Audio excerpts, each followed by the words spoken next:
Epístola de Paulo a Tito, capítulo 2, do verso 11 até o verso 15. Epístola de Paulo a Tito, capítulo 2, do verso 11 até o verso 15.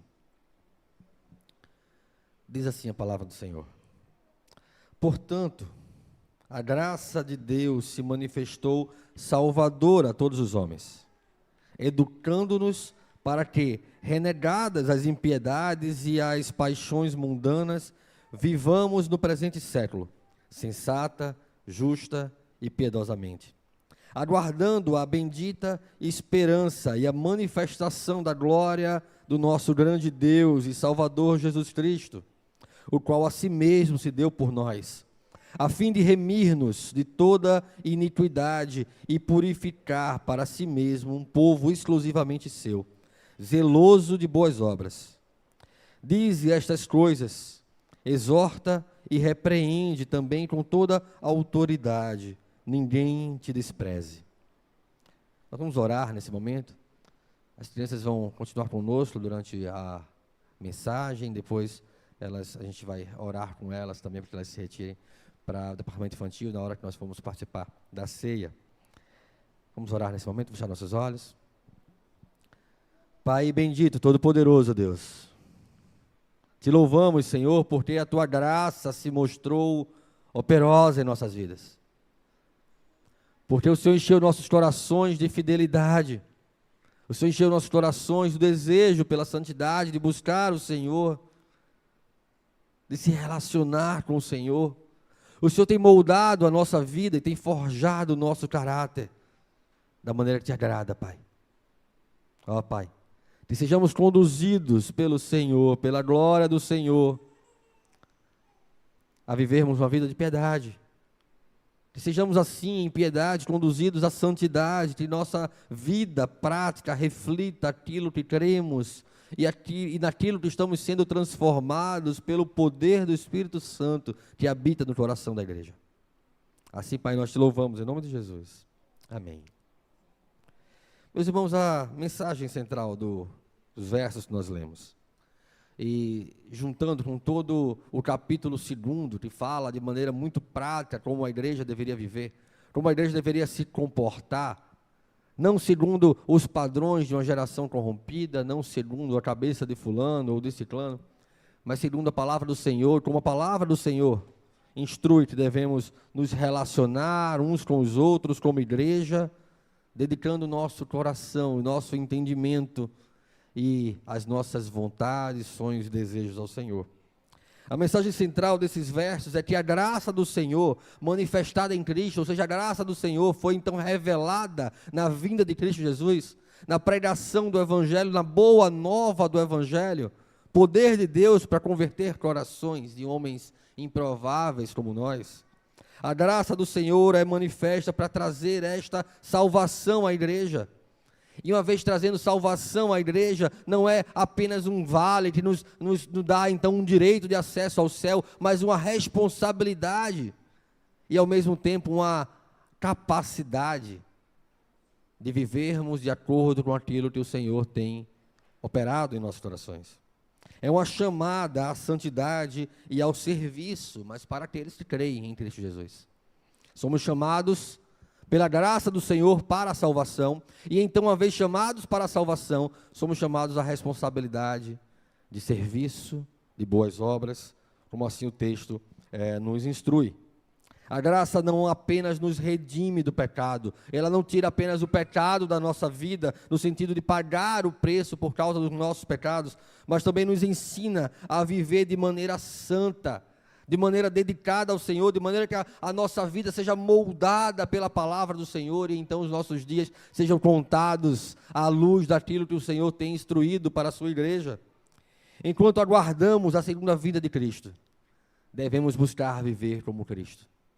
Enquanto ansiamos pela volta do Senhor Jesus, a conduzir o nosso coração agora para a plena eternidade dos céus, nós devemos viver como Cristo nos ensinou que deveríamos viver, e Paulo traz instruções valiosas no capítulo 2 da carta a Tito. Nós somos conduzidos então ao propósito de redenção, sim, que busca uma clareza com relação à nossa salvação individual, mas também somos conduzidos a sermos formados como um povo que pratica boas obras, um povo que vive de maneira coerente com aquilo que crê, um povo que responde a essa salvação, a essa graça com amor. E ainda assim, tudo isso é graça de Deus. A própria resposta do povo, assim como a salvação, é graça do Senhor. É a condução do Espírito Santo em nossas vidas, sem a qual não estaríamos habilitados a toda boa obra, como a palavra nos instrui. Mas como então nós discipulamos as pessoas à nossa volta? Como então discipulamos as nossas famílias, os nossos filhos? Como então discipulamos a igreja? Como então nossa vida dedicada ao Senhor, que reflete essa graça, que manifesta essa graça, influencia as pessoas à nossa volta? O capítulo 2 de Tito, então, vai tratar com homens, mulheres, ele traz referências a jovens, a idosos. São recomendações para uma igreja que busca fazer discípulos de Cristo, que busca refletir aquilo que Cristo é, que busca viver como Cristo viveu e ainda assim influenciar as pessoas à sua volta. Discípulos de Cristo feitos na igreja, a partir da conduta da igreja. Discípulos de Cristo feito em casa, a partir da nossa conduta em nossos lares, na responsabilidade que temos com temor e tremor. Apesar de nós, apesar das nossas imperfeições, apesar de nossos vacilos, como costumamos dizer, a graça do Senhor tem nos dado capacidade e misericórdia para que possamos transformar pessoas em discípulos ao nosso redor, pelo poder de Deus que opera através do Evangelho que nós ensinamos com a nossa boca e com a nossa vida. Quando somos ativos em disciplinar nossos filhos, e nós fazemos isso, não é porque nós buscamos que eles parem de nos envergonhar por seu comportamento, muitas vezes indecoroso, um comportamento não apropriado para aquele momento. Mas o propósito de disciplinarmos nossos filhos, o propósito de disciplinarmos na igreja, o propósito de exortarmos, é fazer com que cada um de nós, cada um deles, confie em Cristo Jesus. Acredite que precisam de Cristo Jesus. Reflitam sobre o seu comportamento e reconheçam a sua necessidade de Cristo. Porque o nosso coração é enganoso. Ele tende à autossuficiência, ele tende ao autoengano, de pensar que nós podemos, pela força do nosso braço, nos fazer melhores, e pensar que nós podemos, pela força do nosso braço, assegurar a nossa salvação, e não podemos, somos falhos. Nossos irmãos na igreja são falhos, nossos filhos são falhos, nós somos falhos como pais, como líderes, como pastores, como presbíteros.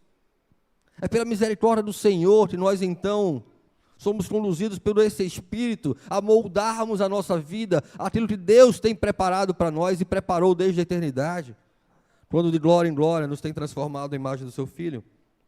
O propósito de levá-los a confiar em Cristo, nossas famílias, nossa igreja, é fazê-los entender que precisam se comportar como filhos da aliança, que precisamos nos portar como filhos da aliança, ter as prioridades certas no lugar certo, ter o coração inclinado para o lugar correto, não segundo a riqueza e valores dessa geração corrompida, mas segundo os tesouros que o Senhor tem revelado na sua glória. O chamado à santidade, o chamado ao serviço, como nós pregamos, como nós refletirmos a Cristo, quando servimos a Cristo. E quanto mais nós servimos, mais nós refletimos a Cristo, porque Cristo é serviço, porque a palavra do Senhor se torna operosa em nossas vidas, no amor manifesto, através do nosso serviço dedicado. Não obedecemos a quem não confiamos. A obediência a servir implica em um coração que confia no Deus a quem se serve. O que nos conforta, até certo ponto, é de fazer com que nossos filhos confiem em Cristo, não é uma tarefa só nossa. Ela é feita na total dependência do Senhor. E o que nos confirma, ou que nos dá algum alento de fazermos com que a igreja confie em Cristo, é que ela não depende da capacidade do pastor, dos líderes, não depende da eloquência, do quanto que foi estudado, mas principalmente depende do poder do Senhor. A se confirmar na total dependência do líder, na total dependência do ministro, na total certeza de que a palavra do Senhor não pode ser corrompida, apesar das minhas falhas. Ela continua sendo verdade. Quando exortamos o irmão, quando disciplinamos nossos filhos, não é porque somos melhores. Não é pelo que a gente fez ou que a gente faz, porque o outro poderia dizer, mas quem é você para falar isso? Por isso nós não falamos de nós mesmos, nós falamos de Cristo. Nós falamos do Senhor. Nós exortamos à luz da palavra do Senhor. Como pais, assim como líderes na igreja, ou como crentes de modo geral. Nossa missão é demonstrar, como a palavra do Senhor então nos dirige aqui em Tito 2, demonstrar integridade, compromisso, linguagem sadia, nessa missão de sermos conformados a Cristo, de influenciarmos as pessoas à nossa volta, de fazermos discípulos de Jesus. Isso nos dará autoridade e envergonhará o inimigo. Eu chamo sua atenção para os versos 6 a 8 do capítulo 2, Tito 2, versos 6 a 8.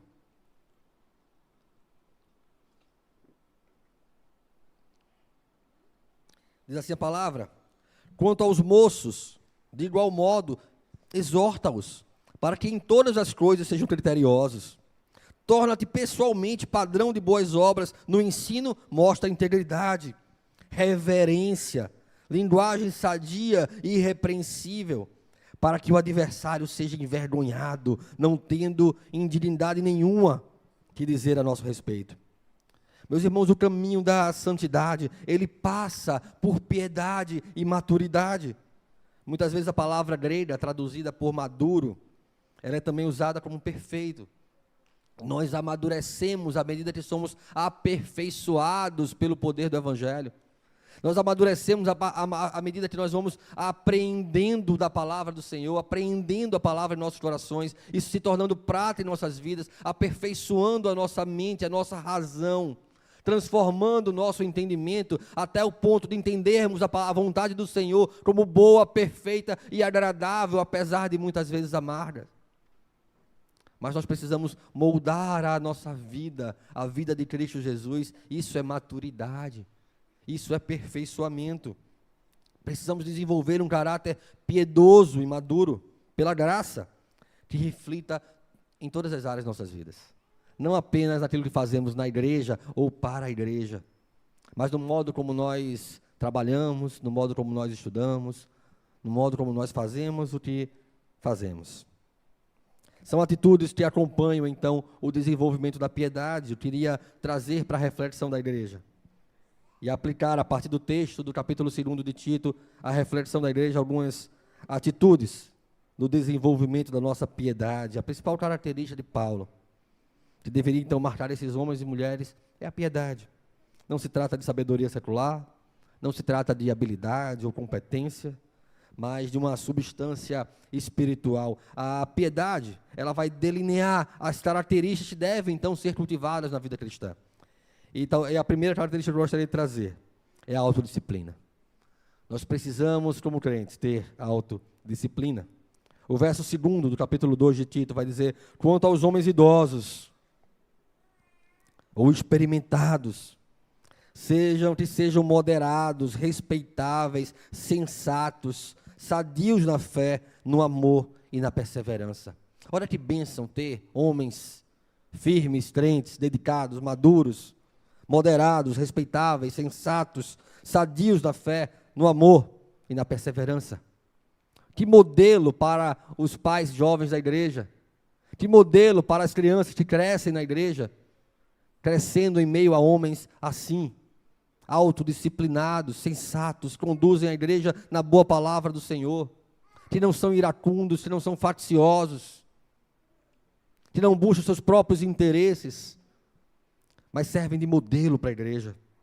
Desenvolver a autodisciplina e a sobriedade é essencial a uma vida piedosa. Contermos o nosso ímpeto, contermos o nosso temperamento. Que dificuldade, talvez até mais para nós homens, que somos tão rápidos em irarmos. Posso falar isso da minha própria vida. Isso implica em viver com moderação e com equilíbrio em todos os momentos das nossas vidas. Entre os cristãos, a maturidade não é demonstrada pelos cabelos brancos. A maturidade é demonstrada pelo fruto que produzimos em santificação. é mostrada pelos reflexos da piedade em nossas vidas. Em segundo lugar, nós devemos ensinar pelo exemplo. Se a primeira característica de um homem piedoso, de uma mulher piedosa, de um jovem piedoso na igreja é a autodisciplina, o segundo é ensinar pelo exemplo. Versos 3 a 5 do capítulo 2 de Tito vai dizer: do mesmo modo, quanto as mulheres idosas, que tenham conduta reverente, não sejam caluniadoras, nem escravizadas a muito vinho, que sejam mestras do bem, a fim de instruírem as jovens recém-casadas a amar o marido e os filhos, a serem sensatas, puras, boas donas de casa, bondosas, sujeitas ao marido, para que a palavra do Senhor não seja difamada. A gente te ensina pelo exemplo.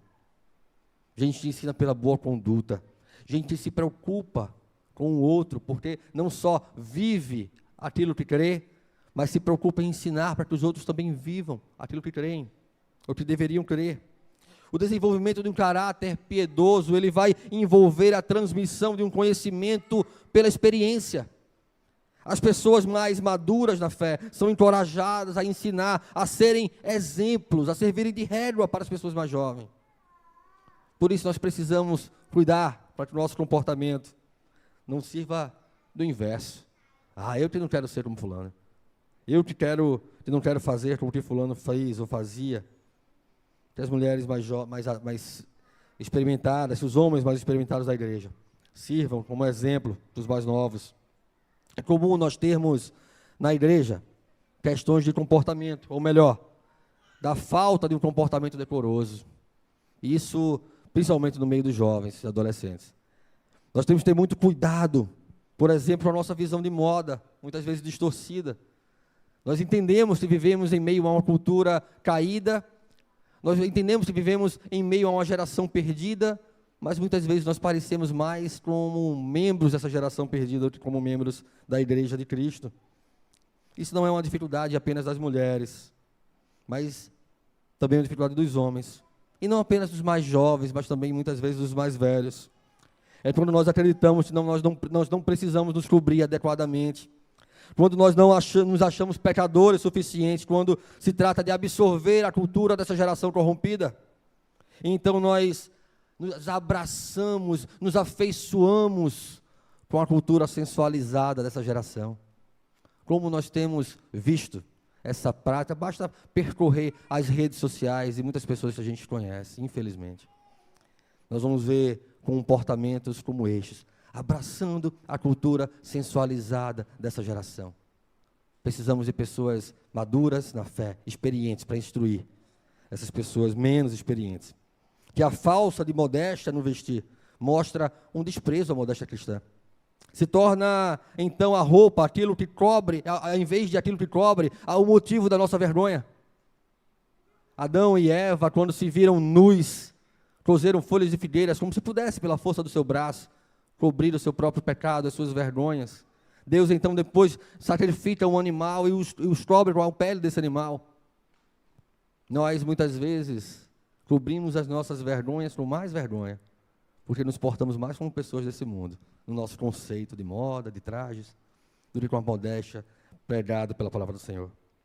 Paulo instrui que a exortação comece com o nosso próprio comportamento, uma autorreflexão de como eu estou vivendo.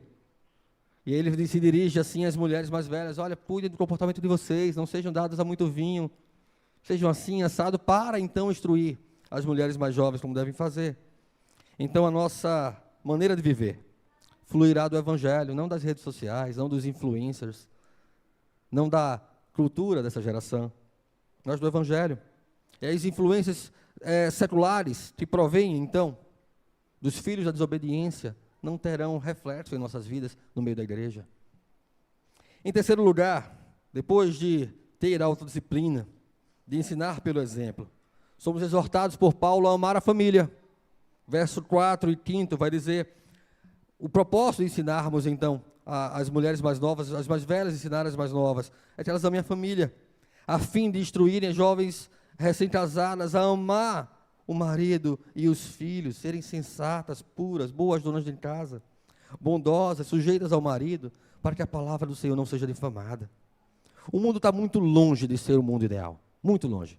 E por causa do pecado, por causa da corrupção do pecado que toca tudo que nós tocamos, que corrompe tudo que nós fazemos. E isso dificulta o nosso esforço de viver piedosamente. Nós temos muito mais dificuldade de parecer com Cristo do que parecer com essa geração. É muito mais fácil seguir o curso desse mundo. Já disse certa vez o pregador, né, todos os peixes mortos nadam com a maré. Peixe vivo nada contra a maré. É mais difícil nadar contra a maré. Tem que ter força, energia, vontade. Ainda somos sempre muito rápidos em rotularmos as coisas, em envergonharmos a Deus com isso.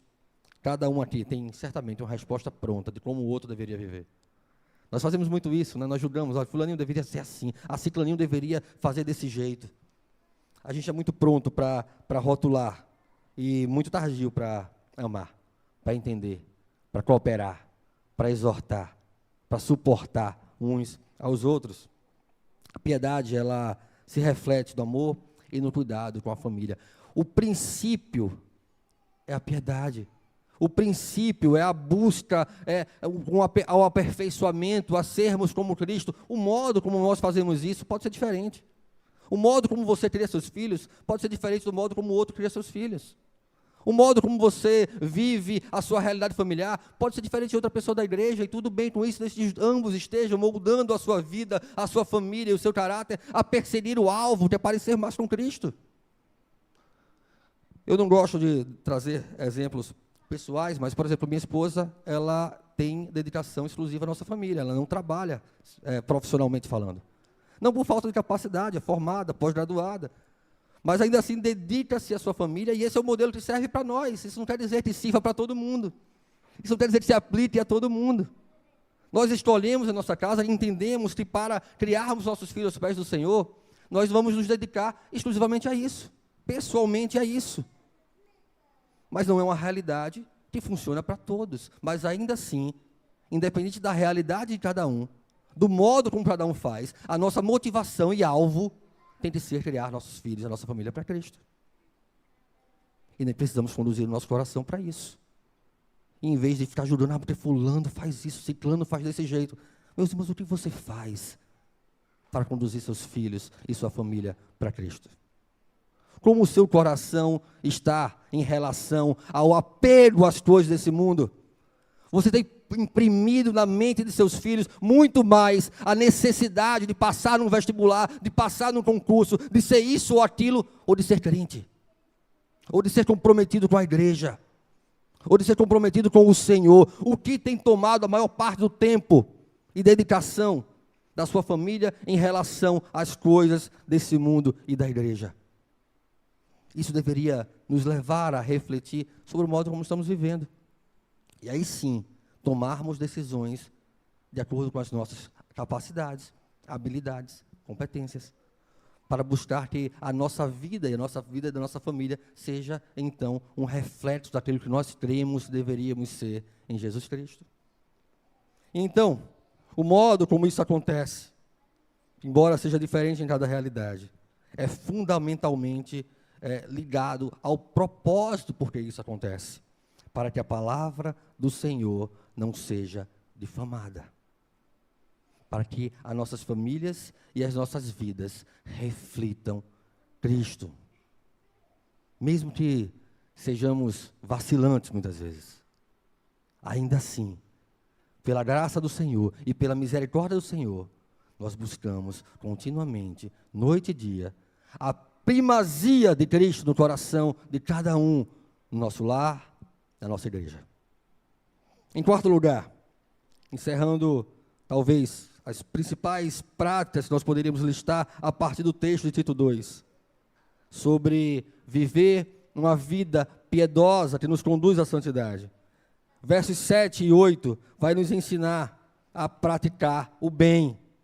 Seja você mesmo, diz Paulo, exemplo de boas obras. No ensino mostra integridade, reverência, linguagem sadia e irrepreensível, para que o adversário seja envergonhado, não tendo nada mal a dizer a nosso respeito.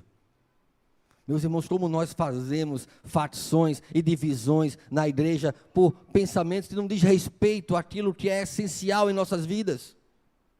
Como nós nos dividimos, como nós nos comportamos mal. em meio a uma geração perdida, envergonhando o nome de Jesus. Talvez, porque essa geração seja tão influenciada pela internet, que nós temos agora uma novo tipo, uma nova modalidade pastoral, né? Os pastores de internet, né? E é bom, porque às vezes a teologia, isso vem uma roupagem bacana, vem uma roupagem bonita. Uma teologia parece profunda, parece interessante.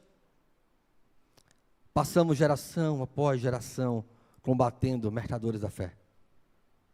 A reforma foi um reflexo disso. Quando a igreja vendia indulgências para vender, então, acesso a Deus, para vender, então, um afago, uma massagem no seu coração.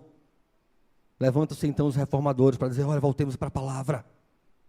Depois, na década de 70, mas principalmente 80, 90, com o boom da terceira onda do neopentecostalismo, né, a chamada teologia da prosperidade, onde se vendia de tudo, vassoura santa, água benta e tudo mais.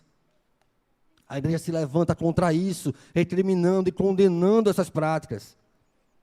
Hoje em dia essas práticas continuam, não só fora dos nossos olhares atentos, de teólogos atentos, mas dentro dos nossos olhares e teólogos atentos. Quando mercadores da fé continuam vendendo a palavra do Senhor pela internet, mas com roupagem bonita, com roupagem de boa teologia. Compre um curso tal, venha aprender a pastorear seus filhos pagando X por mês. E assim vão os mercadores da fé. Meus irmãos, pratiquem o bem. Deem de graça o que receberam de graça. Aprendam da palavra do Senhor, preguem a palavra do Senhor com interesse de coração. Não como quem mercadeja a palavra do Senhor. Não como quem usa isso de mercadoria para ter lucro, mas para buscar fazer discípulos de Cristo que confiem no Deus vivo. Esse é o propósito da igreja. É isso que faz crentes maduros. O caráter moral é precisamente o que reflete a santificação no meio do povo de Deus. Romanos capítulo 8, verso 29, vai dizer, pois aqueles que Deus de antemão conheceu, Ele também predestinou para serem conforme a imagem de seu Filho, a fim de que Ele seja o primogênito de muitos irmãos. A vida cristã deve ser um testemunho público. Desenvolver um caráter piedoso implica em viver de maneira que glorifique a Deus, não buscando a glória dos homens, não buscando aceitação, não buscando fazer parte do grupo X, Y, não, mas para a glória de Deus. Nós cantamos aqui que só o nome de Jesus é poderoso para trazer ao homem salvação. Não é a opinião do pastor fulano, não é a opinião do líder ciclano de tal, do irmão Beltrano. O nome de Jesus. A simplicidade do evangelho da graça. Paulo combatia tanto os judaizantes. Era uma doença no meio da igreja primitiva, tanto o secularismo, o misticismo trazido pelo secularismo, mas também os judaizantes. Precisamos nos debruçar diante da simplicidade do evangelho da graça e compreender a responsabilidade de vivermos de acordo com a palavra do Senhor. Com o poder do Senhor. Porque não está em nós a capacidade de fazê-lo. Na dependência do Senhor. Porque não está em nós a competência para compreender a largura, a altura e a profundidade do amor de Deus. A piedade, demonstrada em nossas vidas a partir, pelo menos, dessas características. Ela traz frutos. Ela traz um testemunho eficaz. Um caráter piedoso reflete um testemunho eficaz. Ela atrai os outros pelo seu exemplo de vida, pelo seu modelo de vida. Ela traz harmonia nas relações. Relacionamentos mais saudáveis, mais equilibrados, baseados em respeito, cuidado, baseados em amor. Ela traz crescimento espiritual para você, para a sua família, para a igreja. A piedade é um indicador de crescimento espiritual, de contínuo crescimento espiritual, de contínuo amadurecimento na fé. Ela expressa uma fé resiliente, perseverante. É isso que Paulo instrui a Tito, olha, que esses homens sejam perseverantes na sua sensatez, na sua maturidade. E ela traz impacto na comunidade. Vidas piedosas trazem impactos na sua comunidade. Indivíduos têm servido de influências positivas nas suas comunidades, quando então são inseridos com um coração piedoso, contribuindo para a paz, para a justiça, para o zelo, para o bem-estar. Meus irmãos, o texto de Tito 2, ele traz características dirigidas, sim, a grupos específicos, homens mais velhos, jovens, mulheres, mas que nos serve para nós como um todo, como igreja. Como nós devemos, então, delinear, não apenas a expressão de fé, mas também sermos delineados como eficazes influenciadores, fazedores de discípulos, comprometidos com a palavra do Senhor. O ambiente ao redor desses fazedores de discípulos é a glória do Senhor, é glorificador, leva as pessoas a confiar em Cristo mais do que nelas mesmas. Que Cristo cresça, que nós diminuamos, que Cristo cresça, que a igreja diminua, que Cristo então apareça, e que a glória do Senhor seja então o foco, quando olharmos para as nossas vidas transformadas, que nós digamos assim, Ele fez tudo isso, Ele fez tudo isso. Não havia capacidade em nós.